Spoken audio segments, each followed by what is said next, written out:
Good morning and welcome to today's episode of BBC News. During our time today, we'll cover 5 stories and 3 topics on the Civil War, bringing back old footage so you at home can relive the moment. Today's topics will include the Fugitive Slave Act, Lincoln's election, and secession. The events we'll cover are past stories from Fort Sumter, Antietam, Gettysburg, the ratification of the Emancipation Proclamation, and the surrender at Appomattox. Let's jump head first into it, yeah?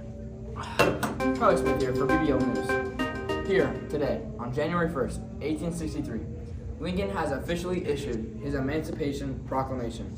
He is saying that all persons held as slaves within any state or a designated part of a state, the people whereof shall be in rebellion against the United States, shall be then, thenceforward, and forever free. And upon this act, sincerely believed to be an act of justice, warranted by the Constitution upon military necessity, I invoke the considerate judgment of mankind in the gracious favor of Almighty God.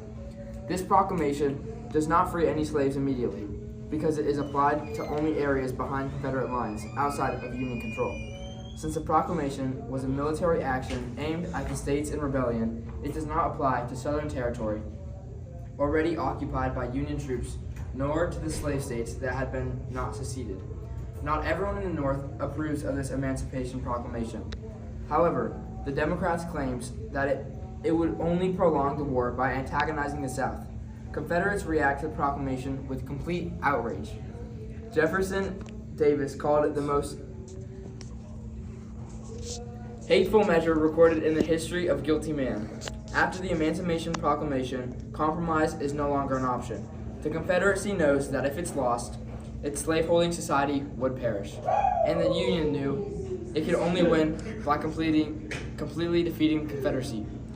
From January 1863 and on, it will be a fight to the death. Hello, I'm back. This is Carter Fitzgerald, and we're live with BBC News. This is September 18th, 1850. The Fugitive Slave Act has been signed. Slaves can now be sent back to their original owners no matter where or what they're doing, and the government is responsible for finding and returning the escaped slaves. Slaves can be moved and be held in jail. This is all made by Southern lawmakers. There are people that hunted down these slaves. A nickname for them was the Bloodhound Bill. Their job was to hunt down the slaves and return them to the enslaver. The Confederate Slave Act, also known as the Fugitive Slave Act of 1850, was a federal law that mandated the return of enslaved individuals who had escaped to free states. It was a deeply diversive measure that further entrenched the institution of slavery and heightened tensions between the North and the South states. Stay safe out there. Hope you guys escape. Stay strong. Good evening, ladies and gentlemen. This is Andrew Pond of BBL News. Today, we're from Columbia, South Carolina, where a historic event has just taken place. Today, April 12, 1861, marks the formal secession of the state from the United States, plunging the nation into a state of uncertainty and division. South Carolina has become the first state to take the drastic step of seceding from the Union, amid growing tensions and disagreements between the southern states and the federal government. This act sets the motion and series of events that will profoundly shape the course of our nation's history. South Carolina State House, once a symbol of unity, now serves as a stark reminder of the division that has gripped our nation. The flag of the United States has been replaced with a newly adopted flag of the Confederate States of America, signaling the state's allegiance to the newly formed Confederate government. The atmosphere here in Columbia is a mix of jubilation and apprehension. Supporters of the secession see it as a necessary step to protect their way of life, while others fear the repercussions of the potential for further division among the states. It is important to recognize the gravity of this moment. This decision to secede from far-reaching consequences for our nation. It raises questions about our unity and our states, the power of the federal government, and the institution of slavery, which lies at the heart of this debate. As South Carolina takes a significant step, we should remember that. As we witness these passionate displays for support for secession, we must also consider the concerns of those who believe in the preservation of the Union. Our nation is at the crossroads, and the choices we make in the coming months and years will shape our future. Reporting from Columbia, South Carolina, this is Andrew Barton of BBL News. See you back in the studio. Kid Sketchy. Hi, Nick Smith here, live with BBC News, here at the live scene battle of Antietam. This battle, as we know, is the deadliest battle so far in this wicked civil war. Here, follow me to the scene of these dead bodies. Alright, shut up. Let's check out one of these soldiers. Wow, dog tag still intact. A soldier born March 7th, 1849. Bro, why is that kid's He was a Confederate. That means he liked slavery. Alright, as we know, the Unions won, proving that the Union can stand up to the Confederacy. And this is evidence for Lincoln. And Lincoln, quoted, says, there's been talk in his office about passing what they're calling the Emancipation Proclamation, which formally, boldly states in an emphatic way that all slaves in the Confederate shall be free. Thank you for tuning in live. Have a good one, ladies and gents. How do you feel about the Battle of Antietam? The bloodshed is disheartening. I want to go home to my brother Jason and get the mommy treatment from Rachel. Here first, folks. Charlie Smith here for BBC News, reporting on the scene of Gettysburg. Currently, the July 3rd Infantry Charge was part of a 3-day battle here, and it is considered the turning point of the Civil War.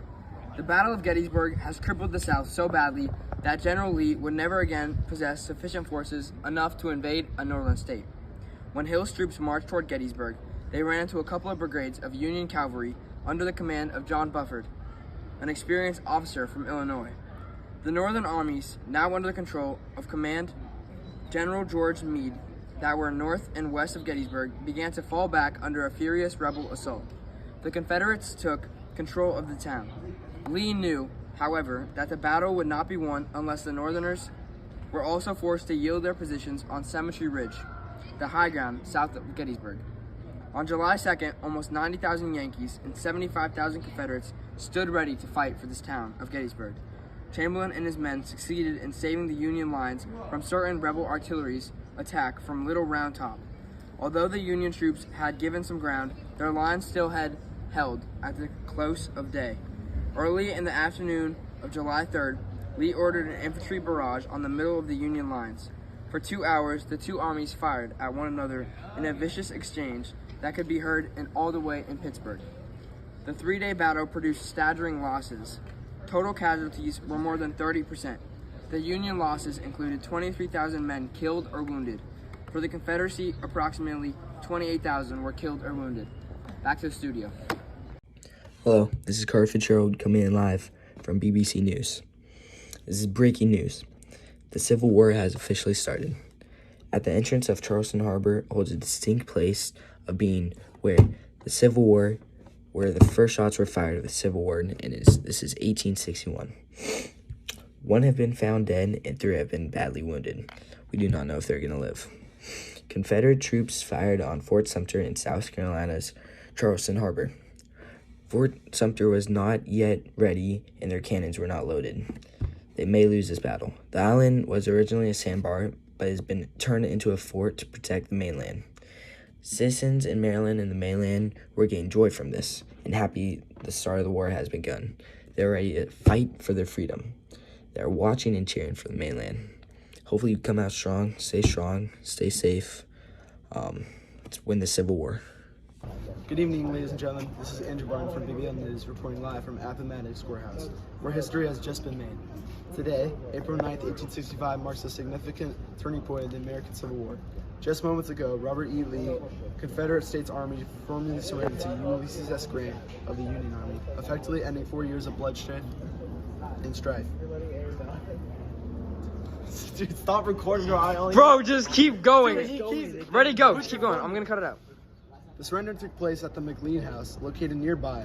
General Lee arrived this morning, accompanied by several Confederate officers, and they were greeted by General Grant and his staff, creating a powerful image of reconciliation and unity.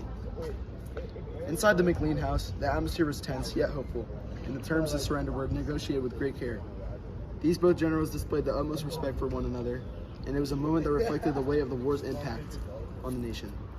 According to reports, General Grant offered generous terms to General Lee and his army, and the Confederate soldiers were allowed to return to their homes. Their personal property will be respected, and they will receive food rations to evaluate their immediate needs. General Grant's magnanimity has been shown that the goal was not vengeance, but rather than the preservation of the and reunification of our union. When this is Confederate soldiers being leaving, we can't help but wonder about the challenges they will face as they rebuild their lives. The scars of war run deep, and it will take time to mend the divisions that have torn us apart. But today, we take a step forward towards a brighter future. Reporting from Appomattox Courthouse, this is Andrew Barton for BBL News. Back at the studio, kids get you. That's it. Polls are done. Results are in. Let's check how it ended. Abraham Lincoln did in fact win this election. And you know, this could be good or bad news. Either he can persuade all states to be anti-slavery, because he is leaning that way, or the southern states could, have a little bit of a disagreement and secede, which would not be good. This could tear our country apart and cause an entire civil war amongst our nation. But Lincoln did also say that he doesn't want to abolish slavery, he just wants to preserve the Union. Hey, you hear it here first, folks. I'll see you later. Thank you for tuning in live to today's episode.